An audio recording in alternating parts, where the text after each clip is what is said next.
The Sustainable Development Goals, or SDGs, were adopted by all United Nations member states in 2015 to end poverty, reduce inequality, and build more peaceful, prosperous societies by 2030. Many of the global challenges to development are especially salient for the children and youth. It is their future that depends on how well these SDGs are adopted. Where do our children or the youth stand today? There are still a lot of kids that can't go to school because their families can't afford their education. Other kids have to walk a long distance and even cross rivers and climb mountains just to go to school. A lot of kids cannot go to school because the parents don't have money. People are using up the world's resources without thinking of the consequences, like global warming. We have a lot of natural disasters like super typhoons and forest fires that destroy the livelihood and homes of many people. People's waste are reaching the oceans, killing turtles, fishes, and other marine life. The number of animals are getting smaller and the food supply is getting smaller. Why do you think their numbers are getting smaller? Because they're getting endangered. The people have been cutting the trees in their habitat.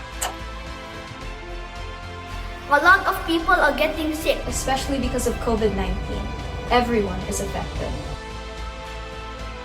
Yung ibang people hindi makapunta sa hospital pag sick sila. What is the ideal future for our children?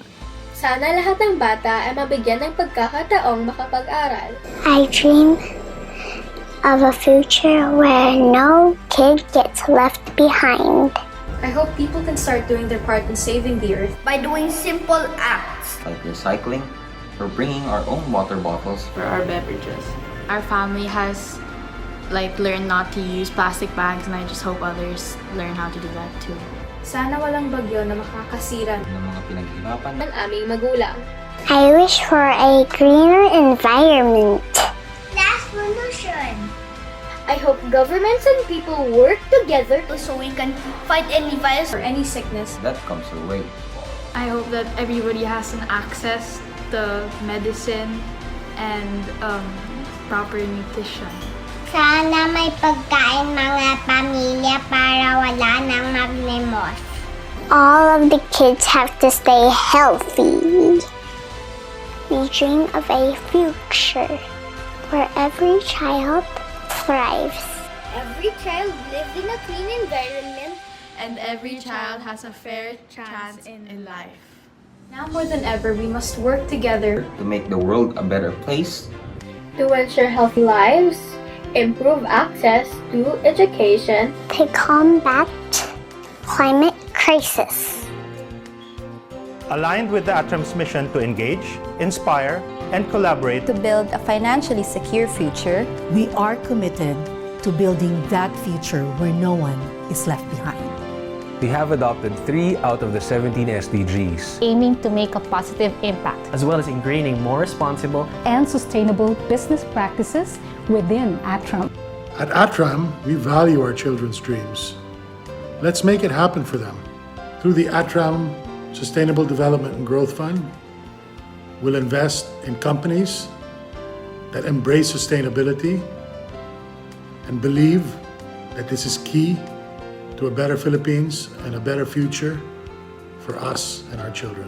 If we be nice to our planet Earth will be nice to us.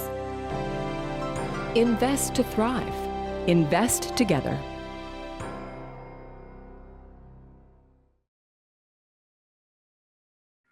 Hello and good morning, everyone. Thank you for joining this week's episode of the ATRAM webinar series. I'm Mika Koga, Portfolio Solutions Officer, and your host for today.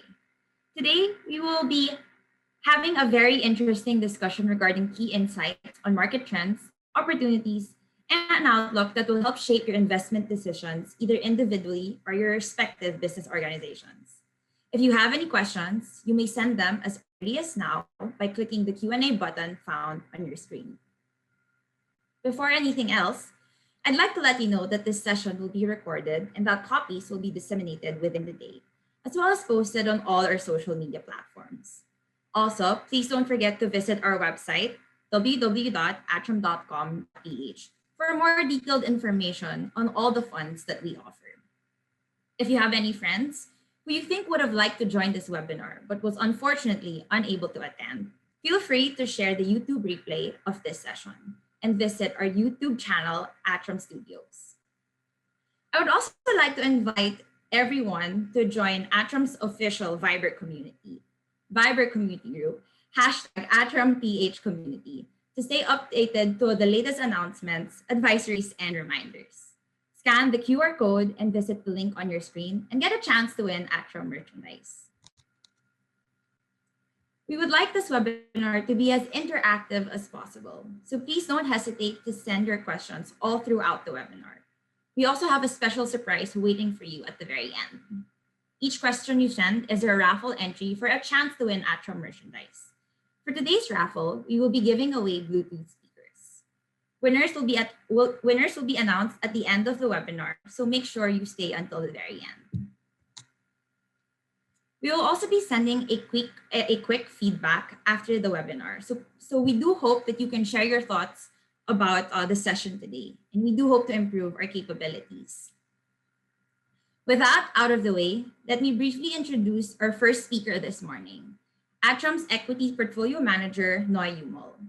Noy has spent 5 years in equity research covering property, banking, consumer, infrastructure, power, utilities, gaming, and industrial sector.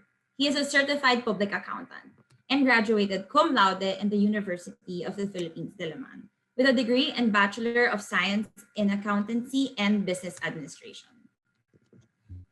Let us now all welcome Noy. Noy, you have the floor. Good day, everyone. I hope you and your family continue to be safe right now. As we've seen in the past 16 months, Philippine equities continues to be very volatile. From the ECQ lockdown that we first experienced in the first quarter of last year, where we saw the PSEI tank 45% in a matter of few days, to the point where we saw some glimpse of recovery when the market starts moving up, when we moved to GCQ, and we saw further leg up when we saw reopening optimism towards the fourth quarter of last year. Unfortunately, in the first half of this year, as we've seen, we saw COVID resurgence, so which resulted in reimposition of stricter quarantine measures for Metro Manila and other regions, and thus the market started tanking again. Now, where does the market stand right now? Index-wise, we're at 7,000, close to the level that we've started the year at in 2021. Now, where does the Philippine market stands in terms of the key metrics that we want to see in terms of recovery? Now, looking at the three factors, so mobility, unemployment, and vaccination rates, let's look at each one of them. So on the mobility side, yes, the numbers are still negative, so compared to baseline, still low. So minus 22% on the retail and recreation, and then minus 31% on the workplace mobility data based on Google Analytics. But what we want to see right now is more on the sequential improvement. So minus 22 on retail recreation, minus 31 on the workplace mobility data. It came from minus 60 before. So what we want is a sustained and continued decline in this number or improvement. Now, on the unemployment side, we started with a 17.6% last year at the height of the pandemic. What we wanted back then is for it to subside significantly and to stay at a certain level, hopefully below the 9% mark. So, and that happened. So from minus 17.6% last year, it went down to 10%, then settled at 8.7 to 8.8%. Again, because of what happened in March and April, from the 7.1% that we saw early March, there was an uptick up to 8.7% in April. So that was worrisome at that time. But thankfully, the recent print that we had, it's at 7.7% now. Now it's back at that downward trajectory. We don't expect this to go downward significantly in a short period amount of time, but hopefully that direction is sustained and these levels that we are seeing is also kept. So these levels is good. It makes sure that no significant economic scarring happens. Now, on the vaccination, there are some issues on this one, that it's still low on the absolute level, but we have to focus on the trend right now. So on the vaccination, it's accelerating. So in terms of the daily vaccination rate, 7-day moving average, we are now at 215,000, way higher than where we started. And the direction of this one is also upward, given the scheduled deliveries of the vaccines in the succeeding months. Now, how does it impact the vaccination rate in the country? So for the whole Philippines right now, it's at 2%. Yes, it's a bit low, but we have to have a perspective on this one because the government is planning to focus the vaccination on the key economic zones. So in this point, it's Metro Manila. So yes, the national average or the national figure is at 2%. But if you zoom into Metro Manila, it's actually double that. So 5.1%. What does it mean to our earnings forecast? At the end of the day, how does it impact corporate earnings in our projection of where they should be? Now, in a few weeks from now, by end July, the 2Q21 earnings will be coming out. Now, that's important because, again, what we want is a sequential improvement. Just so you can appreciate what's happening on the quarterly earnings side on the corporate. So in last year, 2Q20, it's at minus 80%, very dismal. So thankfully, it went down. So that absolute negative number decelerated. So it became minus 36% in the third quarter of last year, followed by minus 27% in the fourth quarter of last year. The latest print that we had, 1Q21 of this year, it's at 27%. Admittedly, there are some outliers on this one. So if you adjust for those, it's more on the flattish side, but still definitely still intact or in line with that downward improvement on the negative number. So hopefully, as we see the 2Q21 numbers coming out, part of it because of the base that we've seen last year, it will start showing positive number. Now, on just to refresh everyone on the earnings growth expectation that we are looking at for this year and next year, we started with 45% growth for this year, followed by a 12% growth next year. But because of what happened in late March, COVID resurgence and the inflation, we had to adjust. Thankfully, we have the Create, which is a positive boost for corporate earnings. So the latest number that we have right now is a 31% growth for this year, followed by another 30% growth next year. It's a downward revision, but it's important, at least on market sentiment wise. So what we've seen is that the consensus is also on this line. So they also downgraded their earnings so far. That's important because as we enter the second quarter earnings result, we don't want to see misses again. What we want are at least, at the very least, inline corporate earnings versus expectation. So again, we're looking at 30% this year, followed by another 30% next year. It's more of a back-ended type of growth. Now, how does this all fit into our mapping of what we think will happen for Philippine equities in the succeeding quarters? The environment is a bit volatile. So what we did is we wanted to make it segmented as possible. So we have an expectation for the third quarter of this year, the fourth quarter of this year, followed by the full year for 2022. Now, for the third quarter of this year, we are optimistic on Philippine equities. So we see Philippine equities regaining or continuing to regain its traction. This is on the back of, as you've mentioned, so further reopening, so acceleration in vaccination, 2Q earnings showing sequential improvement, and then easing of foreign selling pressure, which I'll discuss a bit more later, and then peak asset quality metrics on the financial system. So just to make it clear, in terms of absolute number, again, this will still be crisis level numbers, but what we want right now is sequential improvement.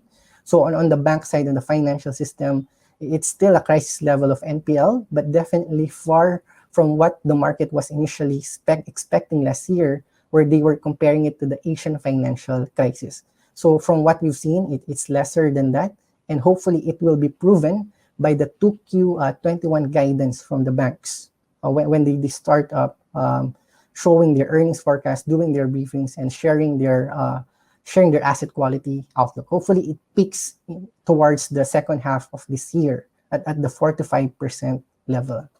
Now, 4Q21 is where things will get exciting. So, 4Q21, we are expecting to see a start of pre-election spending already. And as we've seen in the previous presentations, the impact of election spending on economy is huge and on the corporate earnings. Now, more importantly, if we see reopening, if we see demand from the consumer coming back, hopefully we see pickup of corporate capex. So that's one of the strongest signs of confidence that we are closely monitoring. Are the corporates starting doing capex already? And are the banks resuming their lending to fund this capex? Because if we see that the banks are confident already, if we see that the corporates are confident already, then that's a very strong fundamental signal for the market. And then lastly, again, the third quarter numbers will also be coming out at that time, and we want to see sustained upward trajectory in corporate earnings.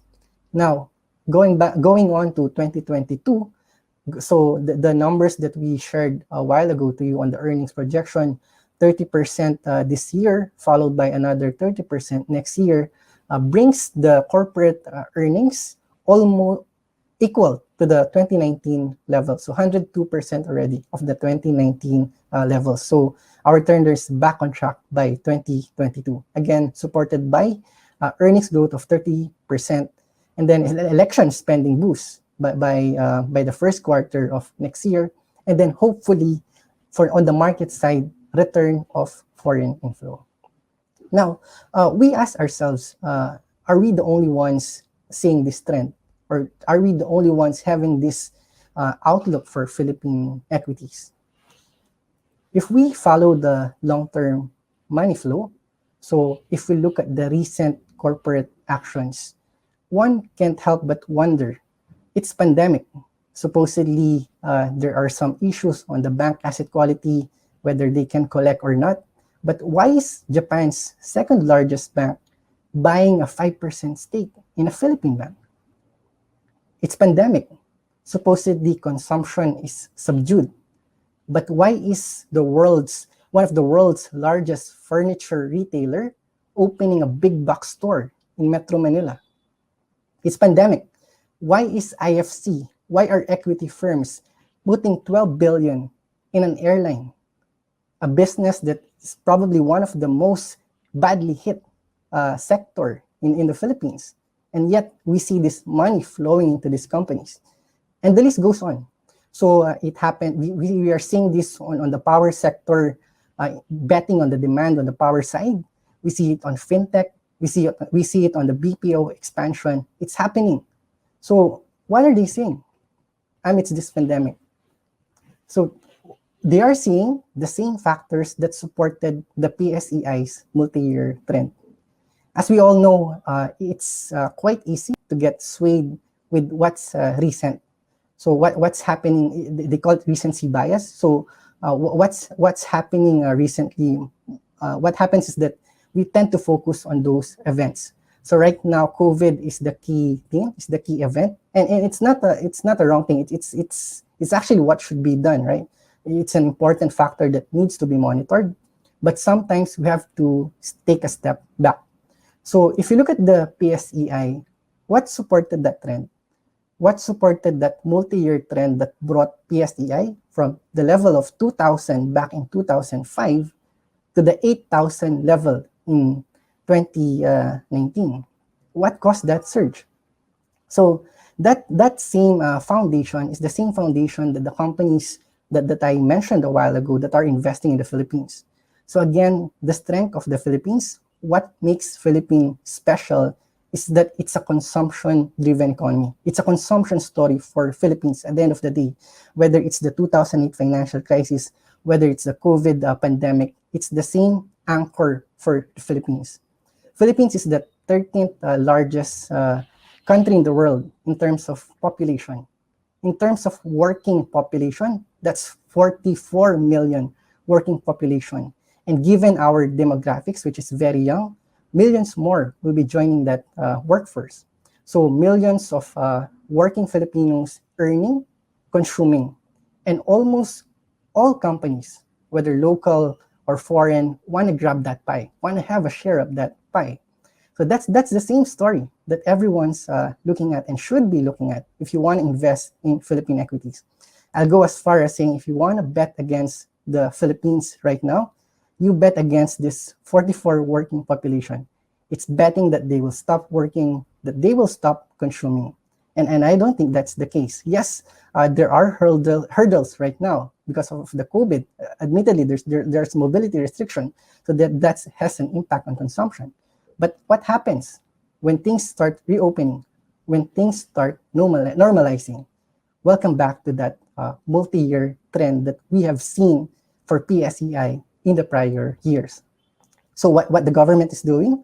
So the government, all they have to do, and they have been doing, is doing structural reforms and infrastructure improvements, all to make sure that this working population is mobile.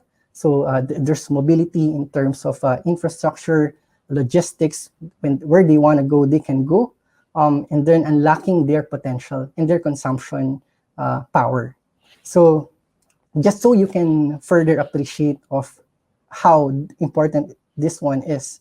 So we tend to focus on mobility restriction right now, but I bet you years from now, the narrative will not be mobility restriction, but mobility potential or mobility capacity. So just so you can appreciate it further, back in 2016, in terms of rail assets, you know how many rail assets does the Philippines have in terms of kilometers? So 77 kilometers. By next year, that will be 1,200 kilometers of rail length. 61 stations in 2016, 160 stations by 2022, 234 trains in 2016, almost 1,400 by 2022. So a lot of these transport and mobility infrastructure projects supporting that working population of the Philippines are incoming. So by 2021, end of this year, expected 116 billion worth of projects will be finished. By next year, another 142 billion of projects. And then 2023 and beyond, those that will be completed and those that are in the pipeline, around 3 trillion peso amount of infrastructure projects related to transport and mobility. So imagine the impact of that on the core working population that we were talking about a while ago. Now, what does it mean for PSEI? We think that PSEI will rebound eventually. So right now, a key decision point is no longer about whether the PSEI will rebound or not, but at what cost do you want to enter? So based on our projection, it will be a back-ended but strong PSEI rebound. So a 30% growth in earnings for this year, followed by another 30% growth next year, assigning some multiple on that one, a bit conservative for this year to factor in the risk. We're looking at 7,340 for year end. But by 2022, as we see things starting to normalize, we are seeing the index hitting the 8,700 level. Right now, what we are seeing is partly or largely a crisis of confidence. And actually, that's where fortunes are made. So right now, take a look at this chart. So the cumulative foreign flow right now, so as defined is we just add the daily foreign flow since 2005, and then you get a gauge of where the foreign ownership level is for the country right now. So the outflow that we've seen in the past 16 months have been very brutal, admittedly. So right now, if you look at the cumulative foreign level, we're back at the 2010 level. Now, I see that as a perfect starting point. So 50% of the market is via foreign participation, at least in the normal times before. Right now, it's a bit on the 70-30 split. So what you want is to invest in the market right now, at a point where the foreign participation is still low. We've seen the impact of a resurgence on that foreign inflow and how it impacts market performance. Just look at 2011 to 2013, how sharp that move can be. And to add to that, let's not forget that we are entering an election period. It has an impact on the economy, but more importantly, it also has an impact on the Philippine market performance. So if we look at empirically what happened in the past 4 presidential elections, on average, the market has been returning 33% a year before and after the election season. And those are normal times. And in this point, we are starting at a crisis level of valuation. So imagine the impact on that one. Given the factors that we've discussed, yes, the PSEI target that we are looking at is a bit back-ended in nature in terms of recovery, but the rebound that we are looking at in terms of level is a strong one. So 8,700 by next year and year. So how are we positioning the equity portfolios for this? So to take advantage of this one, we want to be exposed in the Philippine equities as early as now. So in terms of our cash levels, we are fully invested across our strategies. In terms of our sector preference, we have tilted the portfolios in favor of cyclical beneficiaries of the reopening. So these are the companies within the property, conglomerates, airlines, port services, new economy, consumer discretionary, infrastructure, and the gaming sector. Again, taking advantage of that long-term fundamentals of the Philippine market that has supported that upward trend that we've seen in the past years. So that's it for Philippine equities. So much, Noy, for sharing our equity views and sector selection picks. As mentioned by Noy, we expect a strong and full recovery of the PSEI by 2022. What will drive this rally? We see the return of foreign flows, election spending to pick up, and a gradual easing of quarantine restrictions. So if you do not have any exposure to Philippine equities at this moment, now might be a good time to start building your position. Let's now move on to the next speaker. Joining us today is ATRAM's Head of Fixed Income, Miguel Liboro. Miguel completed the BAP Treasury Certificate Program and was awarded the #1 rank in Most Astute Investor in Asian Currency Bonds by the Asset Magazine consecutively for the years 2015 to 2021, and the Most Astute Investor in Asian G3 Bonds from 2018 to 2019. Let us now hand the floor to Miguel. Hi, everyone. Thanks for joining us today. So let's talk about what a lot of us, I'm sure, have been thinking about, and that's global interest rates. What have happened over the last 6 months in the post-COVID era, and where do we think rates are going? It's been a very bumpy ride for global rates, I think. Just talking about the bellwether, the 10-year US Treasury, we ended 2020 having come off all-time lows at around the 0.9%, just below the 1% level. And very quickly, we spiked higher, all the way up to around 1.8%, before gradually, but in a quite volatile manner, dropping back to where we are today, which is around the 1.4%. So quite a volatile ride. And really, the main driver for much of this has been how have economies reacted in this post-COVID world? The move up in interest rates from the US is really due to the fact that the US has weathered, at least better than the Philippines and better than many other countries, the pandemic. Their vaccine rollout protocols and programs have, of course, been more effective and more efficient than what we've been used to seeing. And on the back of that, you've really started to see those economic developments. And that brings us to our first point over there. The economic data out of the US remains strong. The vaccine rollout has proceeded quite well. And it's given, at least in large part, the population in the US the ability to feel that there is an approach to a new normal, that we are seeing our way through this. And because of that, people are out there, they're spending, and they are getting on with their lives in the present day. And we really do think that there is a reason for that, and that theme will continue to persist. We think that you're going to continue to see that positivity show up in the economic data. But what does that mean for rates moving forward? Just because rates have been inching higher doesn't mean that there is no opportunity. Just recently, the Bureau of Treasury actually released a couple of new benchmark ROP, or dollar-denominated Republic of Philippine bonds, a 10-year and a 25-year. And because of where they were priced and our view on the market, they actually, we believe, offered some value. And we invested in them for our funds, and they've done quite well. So just going into the fact that just because rates are on an upward trajectory in the US, being led by this very positive vaccine rollout sentiment that has filtered its way into the economic data, doesn't mean that there are no opportunities in global fixed income.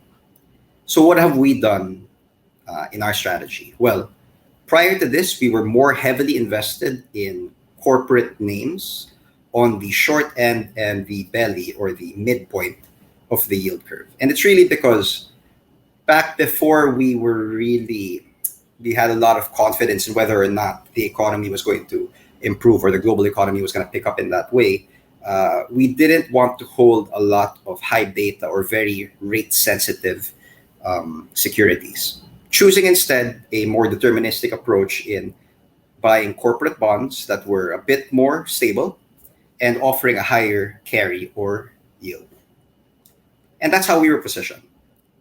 But that being said, now there has been some value on the ROP, on the sovereign risk, and that's why we've started to transition the strategy a little bit towards that. So if we could see on the next slide, we've started to move from our overweight positions on short and medium-term corporate debt back into the higher beta or more active sovereign debt.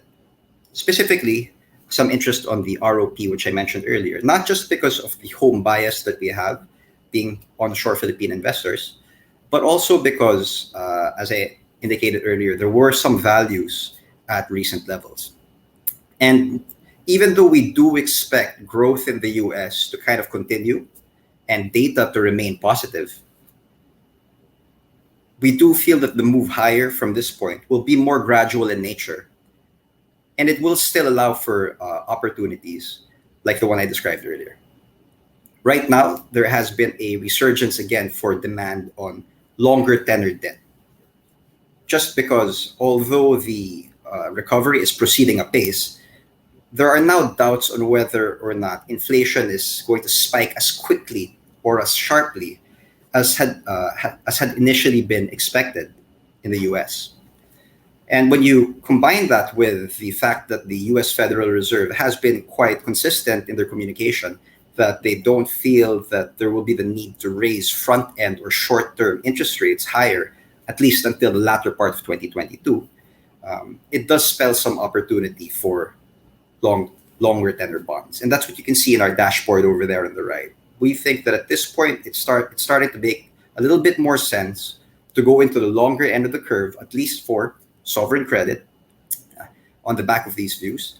And now while we always did kind of favor emerging market debt because of the higher yield these typically gave, we continue to view it more positively than we do developed market debt, just because the spread compression over the last 6 months has been much more significant on the developed market side, being led by the fact that the US has been leading this kind of charge on an economic recovery. And now we think that the laggard economies are poised to catch up and that there's more value in being invested in that side.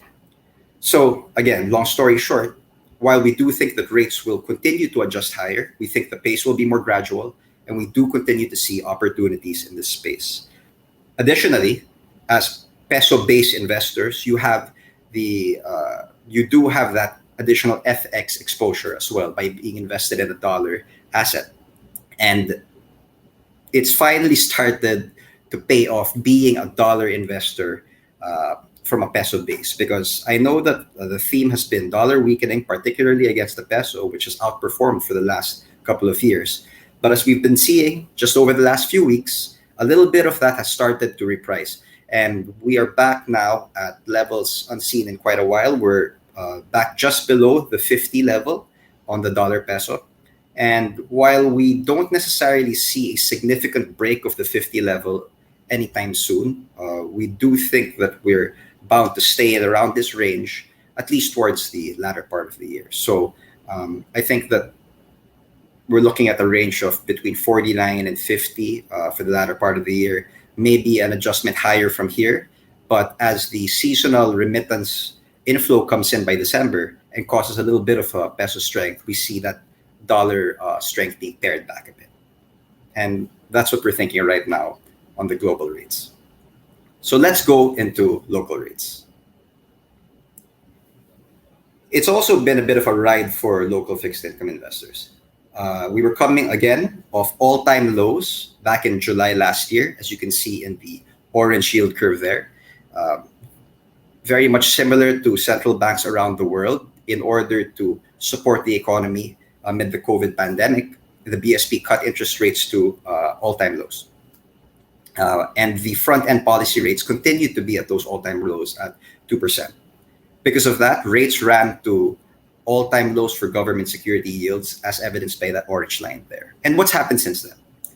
You saw a little bit of an adjustment higher, as you can see in the gray line, which is representative of where yields were for Philippine bonds at the end of last year. And then look at where we are now, a very significant steepening. You saw the front end of the yield curve adjust lower and the longer end of the yield curve adjust higher. And it's really just owing to one major thing, and that's inflation. While we were of the view that inflation was going to come in 2021, I don't think that many, ourselves included, expected it to come in as quickly and as sharply as it did, particularly over the first quarter of the year. And that's why you saw a very significant, very quick adjustment higher, especially when you consider that we were coming from all-time low levels.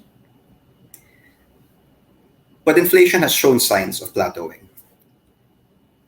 After 3 months in a row of coming in at a high of around 4.5%, we finally began to move lower. And we believe that this is a trend that is poised to continue for the latter part of the year. Our forecast is that inflation drops below 4% over the coming months to settle into a 3% to 3.5% range by the end of the year, which is consistent with the BSP's own forecast. Given this, and given the levels of where interest rates are right now, we also think it's not inconsistent that a potential liquidity injection later in the year in the form of a reserve requirement cut is also possible. And what does this mean? If interest rates, or the BSP, is expected to keep interest rates lower, and they've already said that they have no intention of moving in lockstep with the US Federal Reserve, they will be moving based on the requirements of the local economy. And we don't believe that the economy will have improved sufficiently by the end of the year, or even by the midpoint of next year, to the point where the BSP would think that it is appropriate to raise interest rates. So that means that you have a bit of a lower for longer mentality when it comes to policy rates locally. Add to that the potential for a liquidity injection that I just described in the form of a reserve requirement cut, and the fact that inflation is sliding lower and expected to slide lower. I think this sets us up for quite an optimistic fourth quarter or latter part of the year for local fixed income. For those of you who are invested in our funds, I think you've begun to see this play out. And this is definitely a theme that we expect to continue playing out for the rest of the year.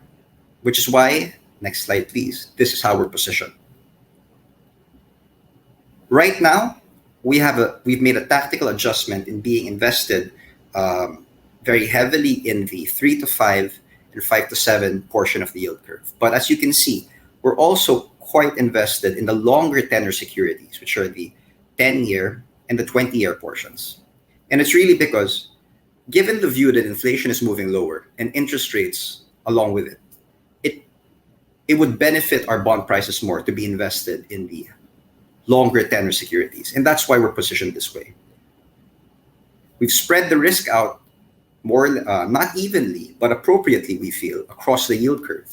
But we're expecting the long end of the yield curve, which you see over there, to adjust lower by maybe another 30 to 50 basis points, depending on how low inflation potentially goes by the end of the year.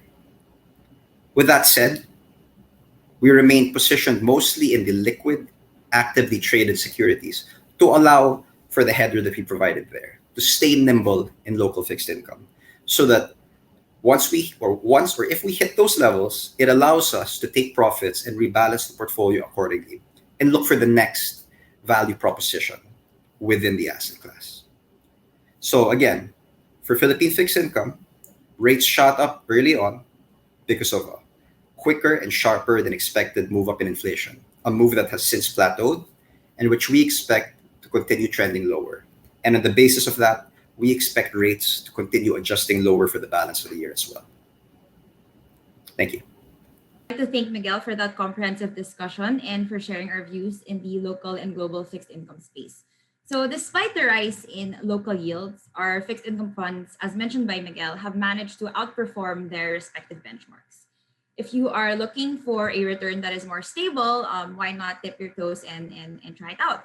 So before we proceed to the Q&A portion of today's session, would like to plug in that great pride to announce that ATRAM has recently bagged 5 industry awards for 2021.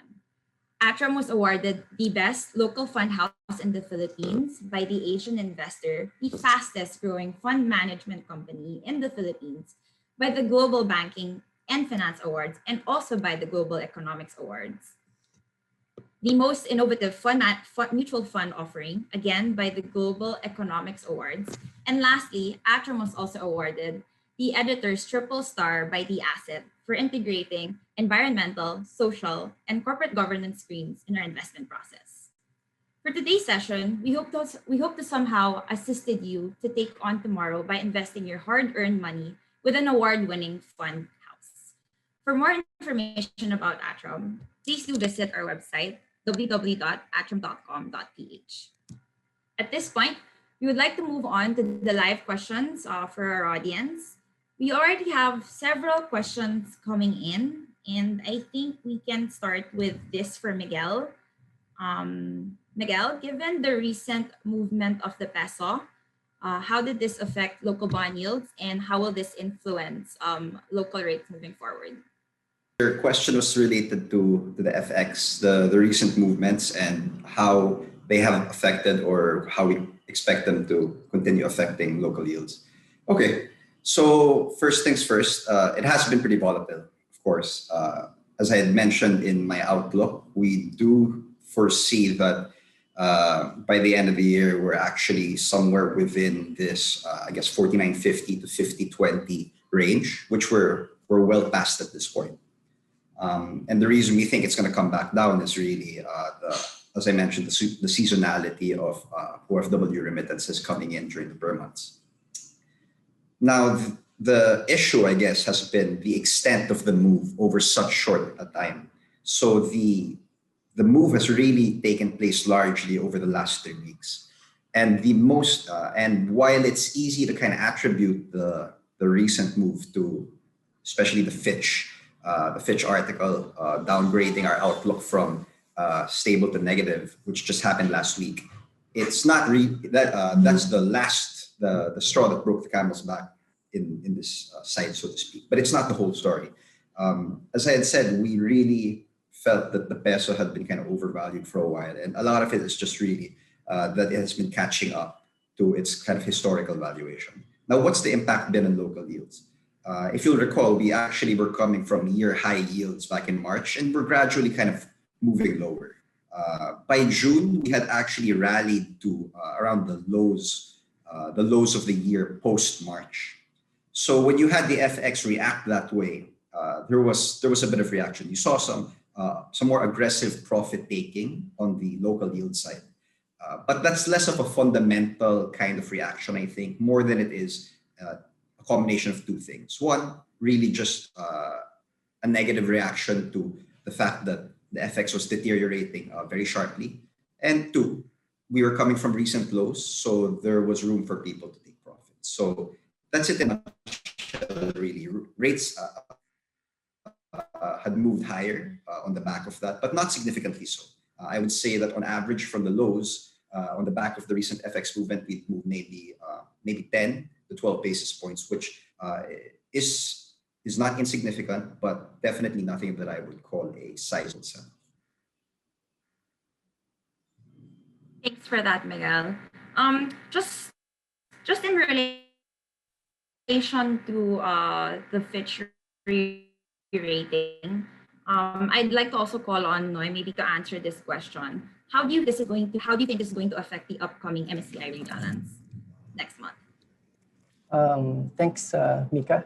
So on the MSCI rebalancing, the Fitch event does not have a direct impact. So just for everyone's knowledge, so MSCI rebalancing takes into account the countries or the market's market cap, liquidity, and foreign ownership room. So that's one on the direct basis. But indirectly, for example, if that downgrade results in a massive negative sentiment towards Philippine equities, that our liquidity is massively reduced, then it might have an impact. But right now, as things go, the impact on the MSCI rebalancing coming will be very minimal. Since I still have you on the line right now, I have another question for you. What are the qualities you look for in a stock before ATRAM invests in them, specifically for the Alpha Opportunity Fund that we are offering? Oh, I see. Okay. So I may not be able to share the super specific of our process, but allow me to talk in general terms. So for us, at least on our assessment based on our process, what makes a stock or a company, a good company and a good stock on our end, we monitor a lot of factors. So number one is industry, and then second is management, and then number three is on the growth quality, growth prospects of that company, and then number four is risk, and then lastly is on the valuation. And then an overlay on that one will be on the ESG aspect of the company. So a healthy mix of all these factors on our end generally will result in a good prospect for a company. Now, specifically for the Alpha Opportunity Fund, so we have a broad set of equity funds. So the factors that I've mentioned is applied to all Philippine equity assessment that we do, but for Alpha Op in particular, so the differentiator for that fund is that it invests in the future blue chips. So I just want to highlight that one specifically, right? So a lot of mispricing happens in the differences in research. So when they say Alpha Op investing in mid-cap companies, they say it's risky. There are those misconceptions, but that's totally wrong. These companies are just not popular because they are not well covered by the sell side. But a lot of them, at some point, if you can spot them via rigorous research, they'll be the future blue chips in the PSEI and major indices. So that's the goal of Alpha Op, to spot those companies. And those normally are the companies that we invest in that fund. So as mentioned by Noy, we do have a very stringent investment process. We take a look at the management style, the profitability of a company, its earnings, as well as mentioned, we do integrate ESG screens in our investment process. But for Alpha Op in particular, these are the next blue chips, and these are the investments in the Alpha Op are the next blue chips. Miguel, I'd like to call you on. What will be our view for inflation this year? And are you concerned about inflation for the year, actually? Sure. So actually, as I had mentioned during the outlook, we've held the view that inflation was going to start coming off from the highs that we saw earlier in the year. And you've started to see that. We peaked at around 4.5%, plateauing there. And then suddenly now we're at 4.1% as of May. So, or rather as of June. So what we're seeing really is that inflation returns to within the 3% to 3.5% band rate by the end of the year. And it could happen as soon as over the next couple of months. And Yeah, really, that's what we feel, that inflation will be settling into within that band. Now, are we concerned about it for next year? I guess two things. First, it depends where we end the year on. If we actually end the year closer to the 3% mark than the 3.5% mark, uh, we see little reason right now for it to breach below 3%, really. Especially when you take that with what Noy was just discussing, that we are quite positive on the prospects of the economy to begin improving, reopening, and that will, we feel, imply some inflationary pressure. But at this point, nothing that we feel will warrant a significant spike, much like what we saw at the beginning of this year. So yes, inflation's moving lower.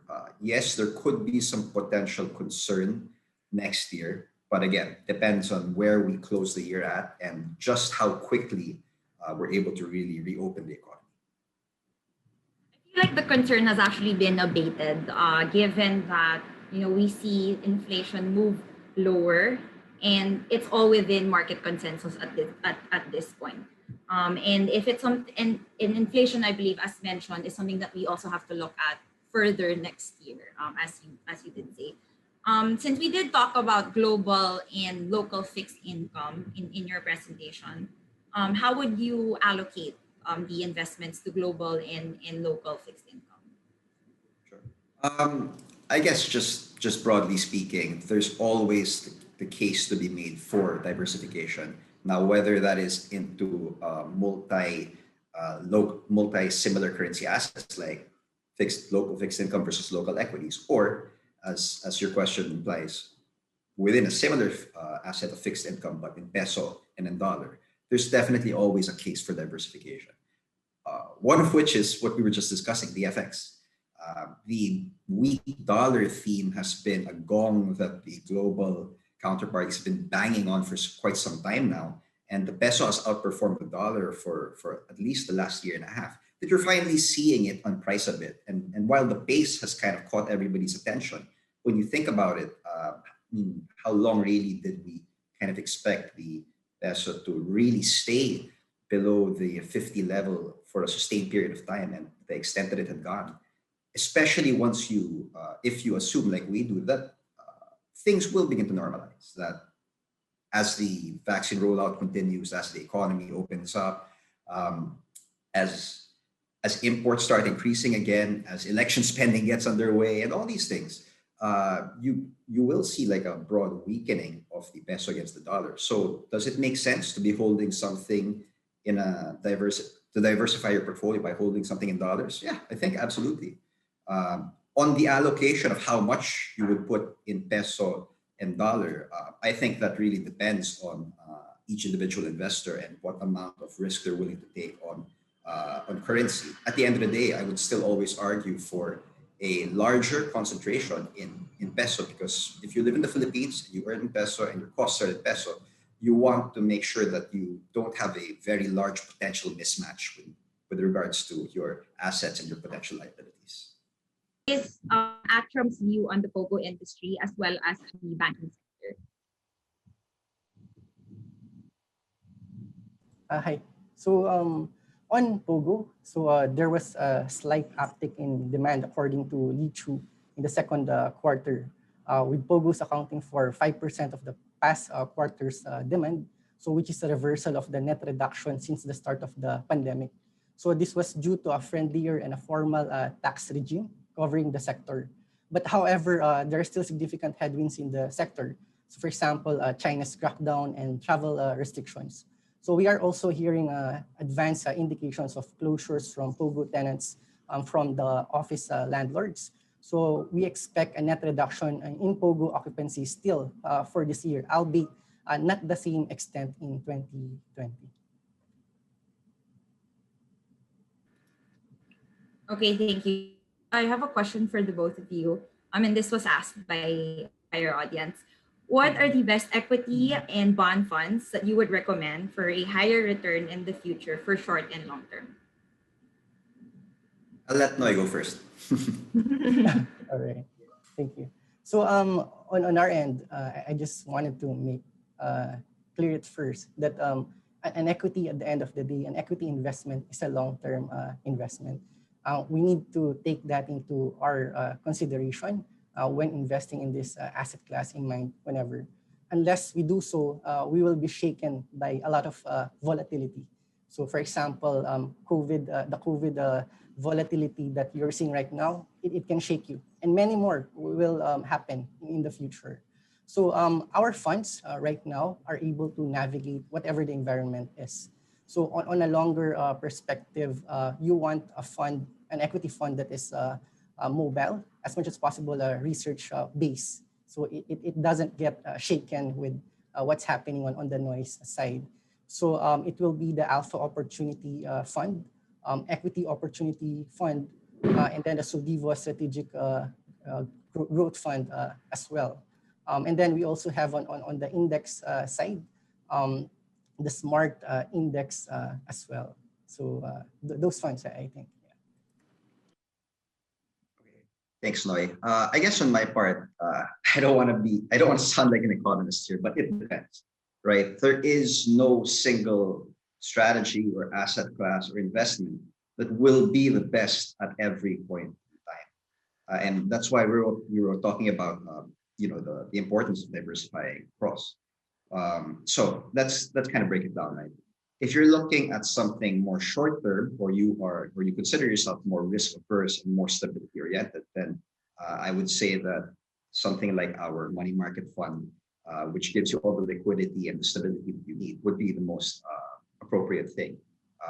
Close to that, I would say that surprisingly, or surprisingly for many, but not for us, of course, the ATRAM corporate bond fund may fill that need for you because. As we all know, for example, rates shot up very sharply the first part of this year, but because of how that fund is structured, how that strategy is really just there to give you the stability and the accrual of higher yielding corporate bonds, but the liquidity inherent within a fund, it's actually been one of the best performing funds we have year to date. In a negative interest rate environment, it has generated a year to date return of over 1.1%, which I think is it's doing exactly what it should do. If you want to go more medium term, long term, then sorry, it's become a shameless plug, right? I would say that the ATRAM Total Return Peso Bond Fund, which is also on GCash, is what I would recommend. Really, because while I did open this with saying that there's no single investment that will, that is ideal in every kind of market situation. Historically, this is our fund or strategy that has proven flexible enough to be, I guess, the most worthy of that description, if there's any that deserves it. Just because it allows the manager the flexibility to kind of dial the risk up when conditions are positive, and similarly dial them down when conditions are negative. And just going back to against the benchmark, year to date, the Philippine fixed income as an asset class is down around negative 1.5%, and this strategy is up 25 basis points. So, of course, it's different from a corporate bond fund pure accrual strategy. So it's delivered less than that. But this type of fund can do very well in a positive environment, which it did in the last 3 years, and can still provide you downside mitigation in a bad year. So that's it. There's more, but I'll leave you guys with that. So for fixed income, Miguel would recommend the total return peso bond fund for long term, the medium to long, and then the corporate bond fund for a medium to long term time horizon, and then lastly the money market for short term. For Noy, on the other hand, my connection was super choppy, but I believe you would also recommend the Alpha Opportunity Fund, the Philippine Smart Index Fund, which tracks the stock exchange index, in our core strategy, which is the Philippine Equity Opportunity Fund. I do have a few more questions from our audience, and this is also for the when to position for an election play. What would you buy for a fixed income or an equity fund, and is it too late? Anyone can start. Sige, I asked Noy to take it first earlier, so I can take this one first now. I think the question is when, right? When to position for an election. Honestly, I think if you're trying to like trade it, like time it like perfectly, then the risk that you miss whenever the move occurs is a lot more likely than if you just, given the view that you know it's going to be happening in a year, you just start now. Especially if, in your opinion, and I don't know, I'm sure Noy will back me up on this. If, in your opinion, the valuations are actually pretty decent now. I mean, I'm going to help Noy out here and say that for the equity guys, like the current pullback that we're seeing, I think makes a very strong case for coming in now. I mean, unless you think that there's going to be another big drop, historically, elections have proved very good for equity for the equity market. For fixed income, I think it's a bit more stable.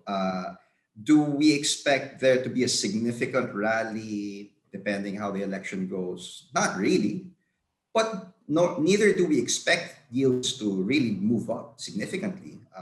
So I guess for us, depending on how things shake out, it's not really a huge catalyst for a big move unless we start seeing the particulars a bit more, like will the spending ramp up inflation in a big way and all those things. So from a timing standpoint, I just think that now is actually a pretty good time to come in just because of the views I gave earlier and being still broadly positive on local fixed income. Maybe on the equities, Philippine equities side, just to add to what Miguel mentioned, the election that will be coming in a few months from now, it's not an ordinary election. So it's a national election. It happens every 6 years. So as an equity investor, these are one of the things that you should take advantage of, right? So they don't happen every time. And we've seen the impact of this one on the economic activity and particularly on the market performance.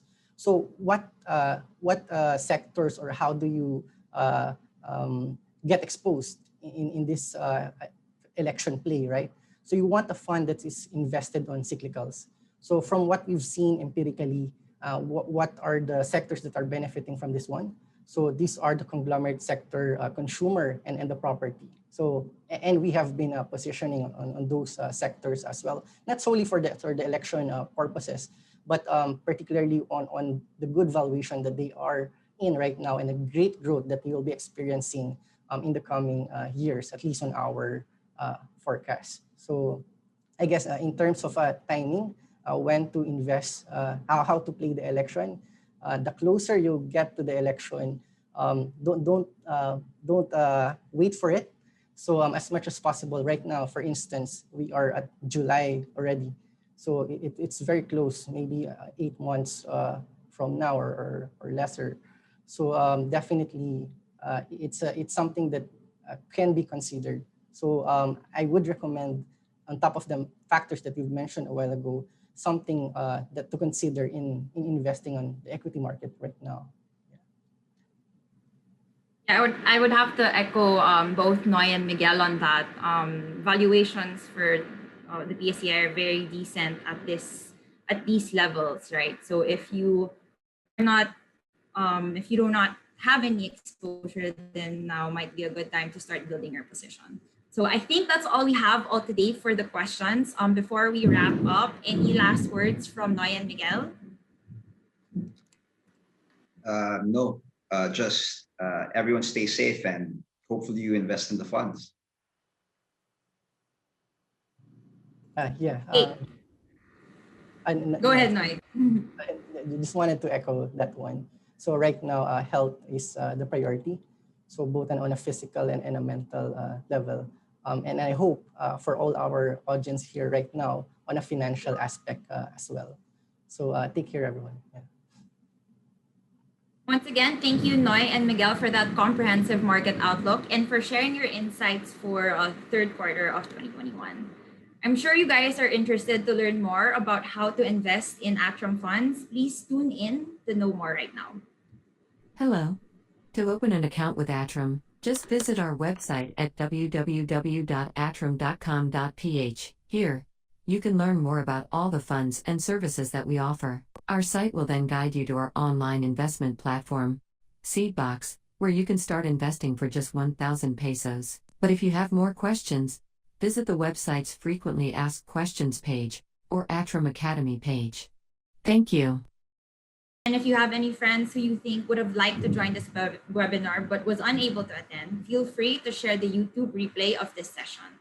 Visit our YouTube channel, ATRAM Studios.